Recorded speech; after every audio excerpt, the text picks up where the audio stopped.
रुकिए बस 1 मिनट के लिए। आज रात जब चारों तरफ सन्नाटा छा जाएगा और दुनिया की हलचल थम जाएगी, तो अपने दिल से एक बात पूछिए। इस धरती पर अरबों इंसान बसते हैं, हर तरफ अनजान चेहरे हैं, फिर भी आपकी कहानी में वो एक ख़ास शख्स ही क्यों आया? उसी से दिल क्यों लगा और उसी के साथ जीवन बिताने का वादा क्यों किया? क्या ये सब अचानक हुआ या ये किसी पुरानी डोर का फिर से जुड़ना था? जब आपने शादी की रस्में निभाई थीं तो आपको लगा होगा कि ये आपकी अपनी पसंद है, आपका अपना चुनाव है। मगर सच तो ये है कि जिसे आप अपनी मर्जी समझ रहे थे, वो असल में एक ऐसी कहानी थी जो आपके पैदा होने से बहुत पहले लिख दी गई थी। हमारे पुराने ग्रंथ और कर्म का सिद्धांत यही बताते हैं। वे कहते हैं कि शादी कोई संयोग नहीं है, ये सिर्फ दो लोगों का रोमांटिक मिलन नहीं है, बल्कि दो पुराने हिसाबों का निपटारा है, दो अधूरे कामों का पूरा होना है। आज हम उस असली बात को जानेंगे जो शायद आपको थोड़ा परेशान करे, लेकिन आपकी ज़िंदगी को सही रास्ता दिखाएगी। आज हम ये समझेंगे कि आपका जोड़ीदार वाकई आपका साथी है या पिछले जन्म का कोई ऐसा रिश्ता जो अपना बकाया लेने आया है। ये बात उन सभी के लिए है जो अपनी शादी में खुश हैं, और ख़ास तौर पर उनके लिए है जो घुटन महसूस करते हैं, जो रातों को चुपचाप रोते हैं और सोचते हैं कि आखिर उनके साथ ऐसा क्यों हो रहा है। सबसे पहले हम ये गलतफहमी दूर करनी होगी कि हम अपने जीवन साथी को चुनते हैं। आजकल हमारे पास तरह तरह के ऐप्स और वेबसाइट्स हैं। हम फ़ोटो देखते हैं, बातचीत करते हैं और सोचते हैं कि फ़ैसला हमारा है। लेकिन आध्यात्मिक नज़रिए से देखें तो ये सब एक दिखावा है। असल में पर्दा उठने से पहले ही ये तय हो चुका होता है कि कौन किसके साथ जीवन का मंच साझा करेगा। पुराने शास्त्रों में एक गहरी बात कही गई है, जब कोई आत्मा मरने के बाद अपनी यात्रा पूरी करके फिर से धरती पर आती है तो उसके भाग्य में कुछ ऐसी लकीरें खींच दी जाती हैं जिन्हें बदला नहीं जा सकता। इनमें 3 बातें पक्की होती हैं: मौत का वक्त, माता पिता कौन होंगे और जीवन साथी कौन बनेगा। जब आप माँ के पेट में सिर्फ एक छोटे से अस्तित्व के रूप में थे, तब भी ये लिखा जा चुका था कि आप किसके साथ उम्र बिताएंगे। लेकिन ये सब लिखता कौन है? क्या भगवान ऊपर बैठे लॉटरी निकालते हैं? बिल्कुल नहीं। ईश्वर न्यायकारी हैं। वे किसी के साथ भेदभाव नहीं करते।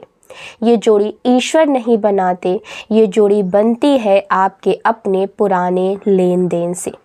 इसे समझना बहुत ज़रूरी है। इसका मतलब है पुराने कर्ज और उसका बंधन, यानी वो हिसाब जो कई जन्मों से अधूरा रह गया है। एक पल के लिए सोचिए, शायद पिछले जन्म में आपका किसी के साथ कोई गहरा नाता रहा हो सकता है आपने किसी को धोखा दिया हो, उसका हक मारा हो या उसके दिल को ठेस पहुंचाई हो, या फिर हो सकता है किसी ने आप पर बहुत प्यार लुटाया हो, आपकी सेवा की हो और आप उसे बदले में कुछ ना दे पाए हों। जब शरीर मिट जाता है तो ये भावनात्मक हिसाब आत्मा के साथ जुड़ा रहता है। कुदरत का नियम है कि हर उधार चुकाना पड़ता है, इसीलिए अगले जन्म में कुदरत उन दोनों आत्माओं को एक ऐसी जगह मिला देती है जहाँ से भागा ना जा सके, जहाँ दोनों को एक साथ रहना पड़े, एक साथ खाना पड़े, एक साथ सोना पड़े। और वो जगह है शादी, क्योंकि कर्ज चुकाने के लिए इससे बेहतर मंच कोई और नहीं हो सकता। अब सवाल उठता है कि शादी में आग के फेरे क्यों लगाए जाते हैं, पानी या हवा क्यों नहीं? क्योंकि हमारे वेदों में आग को सबसे बड़ा गवाह माना गया है। आग ही वो जरिया है जो हमारी बातों को ऊपर तक पहुंचाती है। लेकिन इसका एक और गहरा मतलब भी है। आग कर्ज का प्रतीक भी है। जब आप उन 7 फेरों में आग के चारों ओर घूमते हैं तो आप ब्रह्मांडीय शक्ति के सामने एक वादा कर रहे होते हैं। ये वादा है कि हम अपने पिछले जन्मों के सभी अधूरे कामों को इस बार मिलकर पूरा करेंगे। वे 7 फेरे कोई साधारण रस्म नहीं है, वे एक आध्यात्मिक बंधन है जिसे आप खुद अपनी मर्जी से स्वीकार करते हैं। लेकिन उसकी चाबी आपके पास नहीं होती है, वो समय के पास होती है। अब कर्म के नियमों के अनुसार शादी मुख्य रूप से 3 तरह की होती है। आप अपनी ज़िंदगी को देखकर खुद पहचान सकते हैं कि आप किस श्रेणी में आते हैं। पहली है दुश्मनी वाला रिश्ता। क्या आपने ऐसे जोड़े देखे हैं जहां पति पत्नी के बीच कोई प्यार नहीं, बस रोज़ की लड़ाई होती है, जहां एक दूसरे को गिराना ही मकसद लगता है? अगर आप ऐसी स्थिति में हैं तो शायद आप सोचते होंगे कि उन्हें ऐसा साथी क्यों मिला। सच तो ये है कि ये व्यक्ति इस जन्म में तो आपका जोड़ीदार बना है, लेकिन पिछले जन्म में ये आपका दुश्मन रहा होगा या आपने इसके साथ कोई बड़ा अन्याय किया होगा जिसे ये भूल नहीं पाया। उस वक्त ये मजबूर था, लेकिन मरते वक्त इसके मन में आपके लिए नफरत या बदले की भावना थी। वही भावना इसे इस जन्म में आपके सबसे करीब लाकर खड़ा कर देती है।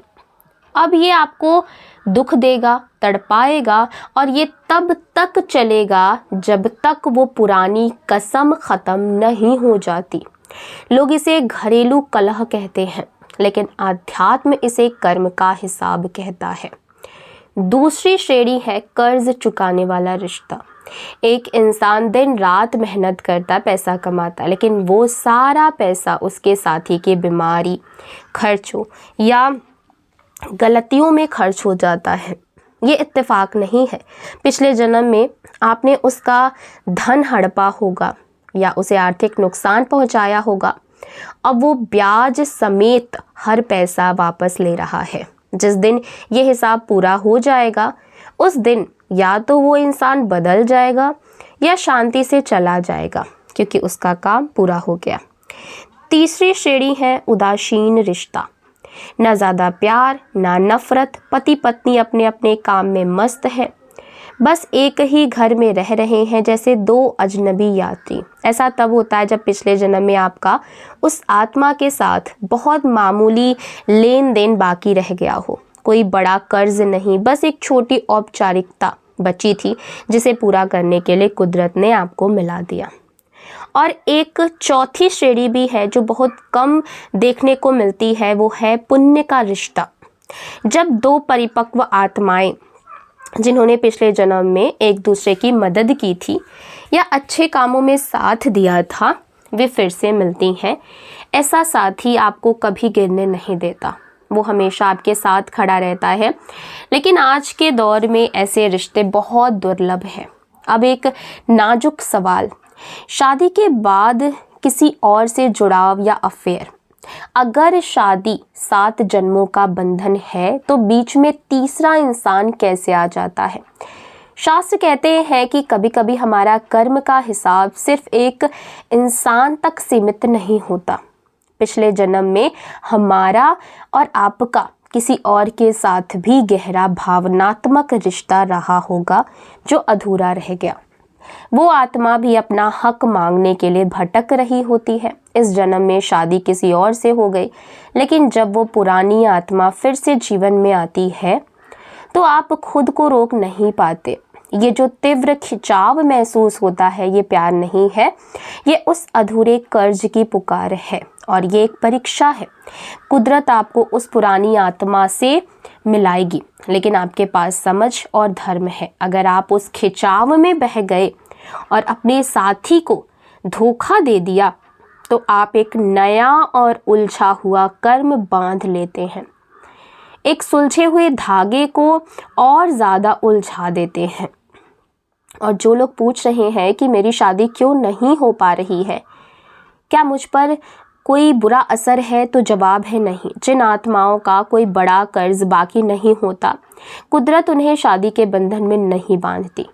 शादी ना होना कभी कभी दुर्भाग्य नहीं, बल्कि उस आत्मा की आज़ादी होती है जिसे अब किसी एक के साथ नहीं बल्कि पूरी मानवता के साथ जीना है। लेकिन हम समाज के दबाव में आकर दुखी हो जाते हैं और ज़बरदस्ती उस रिश्ते में घुसने की कोशिश करते हैं जिससे ईश्वर हमें बचाना चाहता था। अब आप पूछेंगे कि अगर सब कुछ पहले से तय है तो मेरे हाथ में क्या है? क्या मैं बस चुपचाप सब सहता रहूं? नहीं, शास्त्र आपको लाचार नहीं बनाना चाहते, वे आपको समझदार बनाना चाहते हैं। जब आपको पता चलता है कि सामने वाला इंसान बुरा नहीं है बल्कि वो उस पुराने कर्ज की वसूली कर रहा है, तो आपने ही जो बनाया था, तो आपका नज़रिया बदल जाता है। आप खुद को शिकार समझना बंद कर देते हैं। आप समझते हैं कि ये जो मुश्किल मुझे मिली है, ये मेरी ही फेंकी हुई गेंद है जो दीवार से टकरा कर वापस आई है। और तलाक, क्या वो इसका हल है? कर्म का नियम कहता है कि अगर आप सबक सीखे बिना क्लास छोड़ देंगे तो परीक्षा माफ़ नहीं होगी, वो कर्ज आगे बढ़ जाता है। आप दूसरी शादी करेंगे, नया चेहरा मिलेगा, लेकिन वही समस्या मिलेगी। आपने देखा होगा कुछ लोग कई शादियां करते हैं लेकिन हर बार वही दर्द, क्योंकि चेहरा बदला, कर्म नहीं बदला। जब तक क्लास पास नहीं होगी, स्कूल बदलने से क्या फ़ायदा। अब बात करते हैं अलगाव के उस दर्द की जो शरीर के किसी भी घाव से ज़्यादा गहरा क्यों होता है। विज्ञान कहता है ये हार्मोन्स का खेल है, लेकिन आध्यात्म कहता है कि शादी के वक्त दो लोगों की ऊर्जा आपस में जुड़ जाती है, उनकी नसें एक हो जाती हैं। जब वे अलग होते हैं तो ऐसा लगता है जैसे दो जुड़ी हुई चीज़ों को ज़बरदस्ती तोड़ा जा रहा हो। वो दर्द आत्मा का घाव है जिसे भरने में कभी कभी पूरी जिंदगी लग जाती है। तो अब आप जानते हैं कि ये सब क्यों हो रहा है, और जब कारण पता हो तो रास्ता खुद मिल जाता है। तो आज रात अपने सारे गिले शिकवे एक किनारे रखिए। अपने पार्टनर को, चाहे वो पास हो या दूर, जिंदा हो या जा चुका हो, मन ही मन साफ कर दीजिए, माफ़ कर दीजिए। जिस पिंजरे में आपने उसे कैद किया है उसमें आप भी कैद हैं। उसे आज़ाद कीजिए और खुद भी आज़ाद हो जाइए। बताइए, क्या आप मानते हैं कि जोड़े ऊपर से बनते हैं या हमारे कर्म बनाते हैं? और अगर ये बात आपके किसी दोस्त या रिश्तेदार के काम आ सकती है तो उन्हें ज़रूर पहुंचाइए। शायद ये नज़रिया किसी टूटती हुई उम्मीद को थोड़ा सहारा दे दे। जीवन बहुत सुंदर है जब इसे कर्मों के चश्मे से देखा जाए। शिकायतें ख़त्म हो जाती हैं, सिर्फ स्वीकार भाव रह जाता, और जहाँ स्वीकार है वहीं ईश्वर है। अगले वीडियो में फिर मिलेंगे एक और ऐसे ही गहरे रहस्य के साथ। तब तक अपना ख्याल रखिए, अपने रिश्तों का ख्याल रखिए। चैनल को ज़रूर से सब्सक्राइब करिए। हर हर महादेव।